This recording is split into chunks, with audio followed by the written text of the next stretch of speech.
नमस्कार, मी वंदे मातरम संघटना प्रदेशाध्यक्ष सचिन जामगे। सण करू साजरे माध्यम जरासे वेगळे। एक दिवा शेतकरी बांधवांसाठी। ज्या पावसाच्या अतिवृष्टीमुळे मराठवाड्यातील शेतकऱ्यांचं खूप प्रचंड प्रमाणात नुकसान झालेलं आहे, त्यांच्यासाठी दिवाळी फराळ घेऊन आम्ही मराठवाड्याला निघत आहोत। 1000 कुटुंबांसाठी हा उपक्रम आहे। एक दिवा, एक तुळशीचं रोप आणि त्याच्यामध्ये लाडू, चिवडा, चकली आणि शंकरपाळी। ज्या शेतकरी बांधवांनी आयुष्यभर आपली दिवाळी गोड व्हावी यासाठी शेतात राबला, आज त्या शेतकऱ्याची दिवाळी गोड व्हावी यासाठी आम्ही हा उपक्रम राबवत आहोत।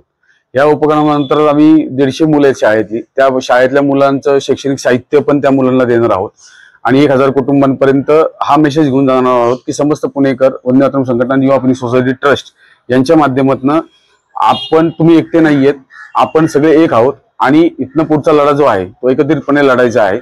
आम्ही तुमच्या बरोबर आहोत। राज्य सरकारला एवढी विनंती आहे की त्यांनी लवकरात लवकर शेतकऱ्यांना कर्जमाफी करावी व हेक्टरी 40 ते 50 हजार रुपये त्यांना द्यावेत, अशी विनंती वंदे मातरम संघटनेकडून मुख्यमंत्री, उपमुख्यमंत्री महाराष्ट्र राज्याचे यांना निवेदनाद्वारे, पत्राद्वारे देणार आहोत।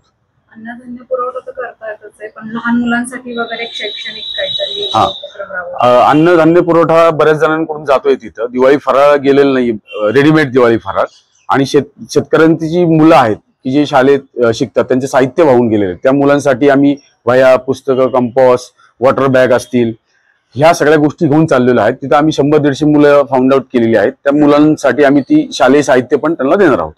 तुम्हाला कसं माहिती की म्हणजे तिथे कोणाला फार गरज आहे? आमचे जे लातूर जिल्ह्याचे प्रमुख आहेत, संपर्क प्रमुख अमोल जगताप, त्यांची टीम सगळी 8 दिवस तिथे सर्वे करत होती। सीना नदी असेल, लातूर असेल, धाराशिव असेल किंवा संभाजीनगर असेल, सीना नदीच्या भागात जी काही गावं येतात नदीच्या काठची, त्या भागात खूप प्रचंड मोठ्या प्रमाणात नुकसान झालेलं आहे। त्या नुकसानग्रस्त कुटुंबासाठी 8 दिवस आमची टीम काम करत होती तिथं की नक्की कोणाला मदत केली पाहिजे आणि काय मदत केली पाहिजे।